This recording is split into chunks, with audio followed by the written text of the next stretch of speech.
Okay, we're taking a look at the second section of Unit 4, which is perception. This is the first part of the video. I did break it up into two parts. This covers the information on pages 151 and 159 in your textbook, and you want to be taking notes on page 24. Okay, so kind of a recap of the definition of perception. So we just got out of sensation. Sensation is how your senses work. And detect information. Perception is how your brain organizes and interprets the information. After it goes to the thalamus and the different parts of the cortex, your brain needs to interpret and organize this information.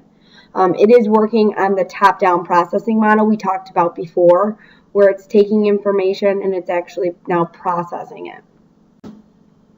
The first principle we're going to talk about is the Gestalt principle. Gestalt psychologists study this principle. When we're given a cluster of sensations, our brain organizes the parts together for us. It's better our brain organizes things in a whole of all its parts.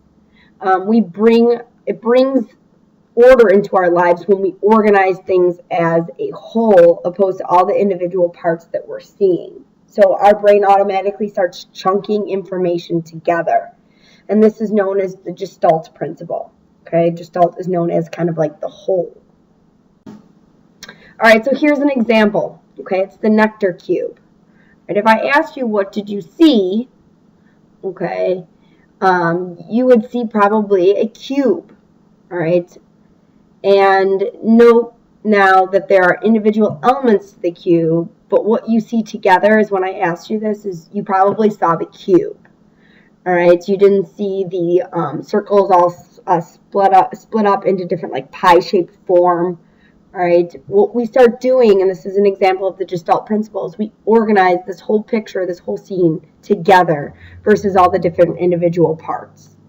All right, I'm going to show you another scene as kind of, once I show you the scene, you will have 5 seconds. Don't write anything down, and then I will give you a couple seconds to write down what you saw after you see the scene.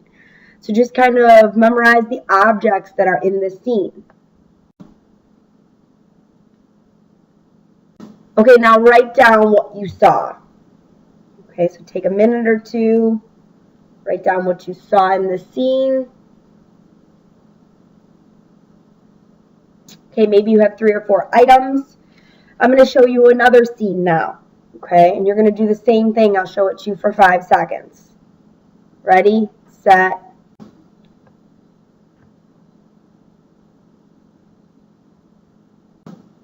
Okay, so now you can write down what you saw again. Okay, so take a minute, maybe write it down, all the different individual parts you saw. Okay, if you take a look at your list, you might begin to realize, oh, it was way easier to memorize the stuff in the second setting versus the first setting. And you might begin to start analyzing, well, why was it easier? Okay, well, it was set up in a classroom scene. So most people remember more items in the second image of the classroom because it's set in a scene and it's organized. You're seeing as a whole structure versus all the different individual parts. And this is just another example of how our mind likes to organize stuff. When it's organized and it's in a organized manner, it's way easier for us to process stuff. Okay, so big ideas that we're going to kind of talk about in this section is I'm going to show you what figure ground is. I'm going to show you different ways that we group items in our brain. Okay, I'm going to talk about depth perception with our monocular cues and binocular cues. And then we'll talk a little bit about how we process movement. All of these big ideas are ways that our brain organizes information for us. So kind of just coming off of that Gestalt principle. All right, thank gosh we have these principles that help us organize the stuff in our brain. Okay, so the first one is the figure ground. All right, so if you take a look at the first image, what do you see? Okay, the one with the white background. Some of you may see a woman. Okay, others may see a man playing the sax. All right. And in the second image, there's another example of figure ground I think I talked about in class. Do you see the 2 faces? Or do you see the vase?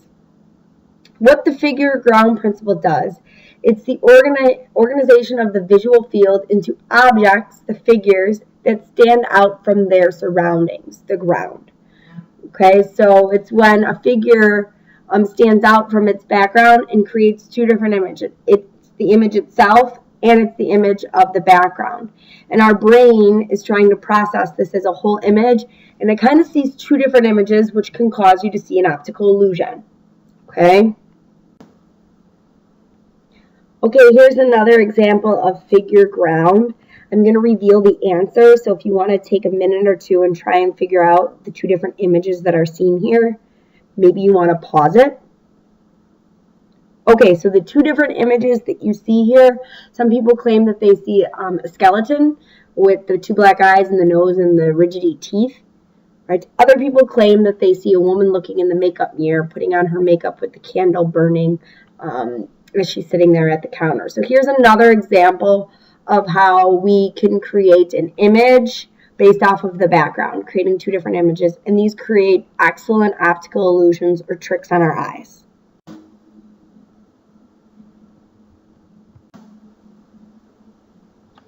Okay, so kind of look at the question that I'm asking you there is, how many lines do you see? Okay, some of you might see, I see 3, Miss Gavin. Others may be taking this too picky and you see 6. Okay, but most people, if you were to ask them this question, they would say that they see 3 groups of lines. Okay, and this is the principle known as proximity. We group nearby figures together. Okay, so we group things based upon how close they are. All right, so you might want to pause it, freeze it, and jot down the picture of what proximity looks like. Okay, so we group things based upon how close they are together. An example of this in your life might be how we group things based upon how close you sit together in lunch. Okay, we group you based upon all the freshmen, all the sophomores, the juniors, and the seniors. We also group things together based off of like the East Coast on our example here. Right, we're grouping all kind of the people that live in that area. It's all going to get hit by this hurricane that's flying through. So we group things based upon how close you may live together as well. Okay, another question I could ask you is, how many groups of lines do you see?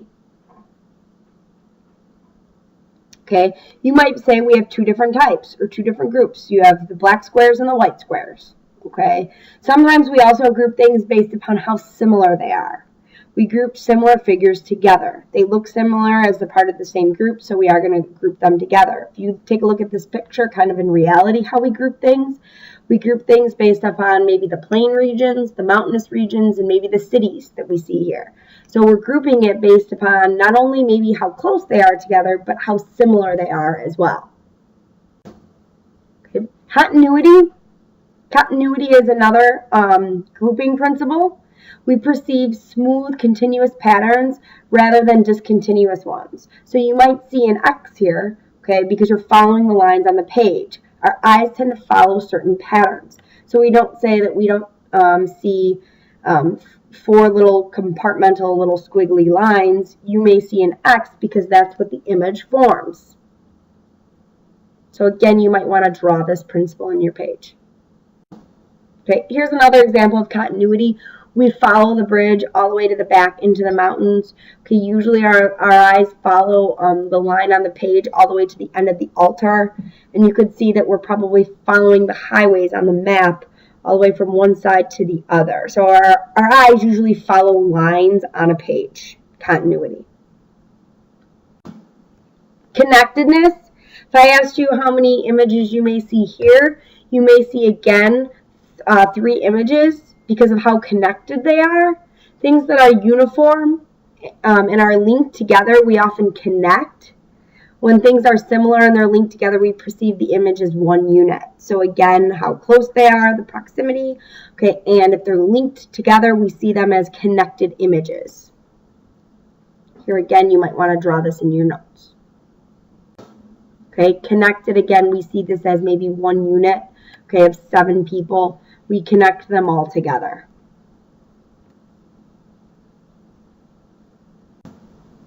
Okay, If I asked you what items you saw on this page, you would probably say a circle, a triangle, okay, and another triangle. But really, is it a circle? No, it's not. Really, is it a triangle? No, it's not. Okay, and the same one at the end, is that really a triangle? No, it's not. Okay, it looks like more like a three different Pac-Mans. You might also look at the middle triangle and say, oh, that's another example of figure ground because I see another triangle in between the other one. All right, but what this figure, what this is showing is closure. We fill in the gaps to complete the images or the objects or the song. Okay, we use this principle to help us understand stuff. So if I started singing Twinkle, Twinkle, Little Star, you might all start singing the rest of the song. Your closure, you're closing out the passage. Okay, even though I didn't say it, you're perceiving that it's going to happen. Okay, here's another example of closure. You might be all of a sudden connecting the dots with your eyes, okay, and creating a squirrel with this image. Okay, it's really not a squirrel, right? But you might be already formulating this with your brain or your perception. Okay, because of depth perception, we're able to seeing objects in 3 dimensions enables us to estimate their distance from us. Okay, this is the ability to see 3-dimension, although the images that strike our retina are only 2-dimension, allows us to judge distance. So our perception, our understanding allows us to understand things with 3 dimensions, when really in reality all we're seeing is a 2-dimension image. Seeing a car far away, you understand that as it gets closer to you, the image is actually going to get larger, and that's understanding depth perception. Okay, so Eleanor Gibson and Richard Walk did the visual cliff experiment when they wanted to understand when babies or when infants actually understand the process of depth perception. So the mom held a teddy bear out over a ledge of glass, okay, and to see whether or not the baby would crawl over the glass, because the baby would think that it was actually like a cliff, or would it understand that there was a cliff there, to see if the baby would crawl towards it. And what they found was usually around 6 to 14 months, most kids were refusing to climb on the glass because they knew about depth. They said anywhere before 6 months, usually babies aren't mobile, and a lot of the times if a mom were to hold out a teddy bear in front of them, the baby would be reaching for it, even if it was far away. Okay, but by the time they get mobile and the time they start crawling, they are able to understand or grasp this ability. Okay, so the time they're mobile, they understand depth perception. So it's one of those maturation things that biologically we all begin to develop along that genetic procedure that we need. Okay, so what I want you to do is I want you to hold 2 pens out in front of you. You might need to pause it for a second. Okay, so hold the 2 pens out in front of you and try to connect the pens with using both eyes. Okay, pretty easy. Now, hold your hands about using 2 eyes again, hold your hands about 2 feet apart, and now bring your pens together to see if you can get them to touch. Pretty easy still. Okay, now I want you to close one eye and still continue to bring the 2 pens together and try and have them line up. Okay, it's not as easy anymore, is it? Okay, so what we're kind of demonstrating here is we have binocular cues where we need 2 eyes, okay, to judge the distance of items, all right? You experience, when you were just using one eye, retinal disparity. And because you have binocular cues, it helps adjust that retinal disparity. A binocular cue, retinal disparity is a binocular cue for perceiving depth. It compares the 2 images from the 2 different retinas. The brain computes the distance between the 2 and helps us understand it. The greater the disparity, the difference between the 2 images, the closer the object. Okay, so we'll kind of do some demonstrations in class, but you have your retinal disparity that takes place, but our binocular cues help balance it out. Monocular cues is using one eye. Okay, using one eye alone, you're able to understand relative height, relative size, inner position, linear perspective, light and shadow, and relative motion. All right, so what is inner position? Okay, inner position, if one object partially blocks our view from the other, we perceive that item is closer. Okay, so here we have our blue circle versus our red circle. The blue obviously appears closer to us because it's on top of that other image, right? This is an example of interposition. Again, you might want to draw these images in your notebook. Okay, relative height. Okay, the higher they are in our field of vision, the further the way.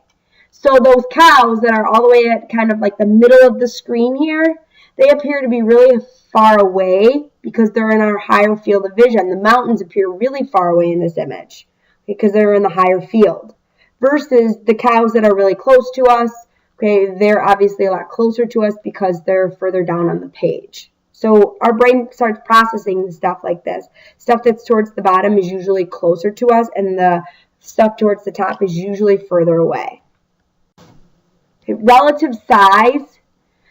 If we assume two objects are similar in size, the one that's smaller is usually further away. So the pop can on your left, on the left side of the screen, may be further away because it's smaller, because you know already, you have that perception that they are the same size. So again, maybe drawing some of these images might be helpful. Linear perspective. Parallel lines in our line of focus converge, or our eyes bring them together, and that starts allowing us to understand distance. The more they converge, the further the distance it is away. Okay. Light and shadow. Okay, nearby objects reflect the more light to our eyes. So if you take a look at this first image, the first box, okay, the top of the circle appears to be closer to us because of the light. And the darker the image appears to be further away. Thus, given two identical objects, the dimmer one seems to be further away from us. Again, the circle to the right of that image, it's kind of blurry and dark. It appears to be further away when in reality, it might be the same distance. Shading too produces a sense of depth consistency with our assumptions that light comes from above. Okay, so the ones that are lighter usually appear to be closer, and the ones that are darker appear to be further away, even though in reality they're the same distance. Okay, relative motion. As we move, objects that are actually stable appear to be moving. Okay, if we're riding on a bus, you fix your gaze on some object or the house. The object behind the fixation points appears to be moving with you, and the objects in front of the fixation point maybe start moving backwards, and this is relative motion. Okay, so the larger objects appear, it's kind of interesting, larger objects appear to be moving slower than smaller objects when they're actually moving at the same speed. So movement, how does movement work? So if you think about a plane, okay, it appears to be moving really slow, but if you see a car, it's moving at the same speed. It appears to be moving much faster. Okay, the phi phenomenon is the illusion of movement between two or more adjacent lights blinking on and off. In reality, okay, it's probably just removing the object. So you're removing one of the circles from your field of vision, and this causes a condition of movement. So think about like when you're when lights flicker, like Christmas lights flicker, okay, it appears to be that the lights are actually movement, when in reality it's just the lights turning on and off. So the light isn't moving from light to light to light to light, kind of like here, light isn't moving across all the different bubbles. One is just removed from your field of vision, and so it appears to have like a movement, it appears to have the item move. Okay, perceptual constancies. You are aware of object shape, size, lightness, and color as unchanging, and if you look at them at various angles, they appear to be unchanging. So thank goodness for this perceptual consistency or constancy, because you are aware of the items, and just because they may change in a different angle or a different light, they're not changing. You hold that consistency. So the 1-3 that we're going to look at is shape and size, lightness, and color. And top-down processing allows us, again, to remember that these items don't change. Okay, if you're looking at a red apple, just because you shut the lights off, the apple is not going to not be red anymore because you have that constancy in your head. Okay, so here's 2, size and shape. Okay, the guy, just because he's further away, isn't all of a sudden going to change sizes on you. Okay, you have the idea of what a human size is in your head. Just because it's further away doesn't mean all of a sudden, okay, the human is actually smaller. Even if the size of an object changes, you are conscious of the image. So when you're standing at the top of the Sears Tower, you are aware in your head that the truck down there is not the size of an ant. Okay, you are aware that it is a huge image. Okay, imagine if you had to relearn that every single time you saw something and all of a sudden something started getting bigger than you. The door, just because you open it and you're looking at it from a different angle, you still know it's a rectangular frame. Okay, and it all of a sudden isn't going to now become different because you open the door. So that's shape constancy. Okay, another constancy is lightness. We perceive an object as having the same constant lightness even while it's illuminated. Okay, so here some objects appear because of the light to be lighter. Okay, but you would understand that the green item on there, okay, appears to be a little bit darker on one side versus the other, but that's because of the lightness that it's being exposed to. Okay.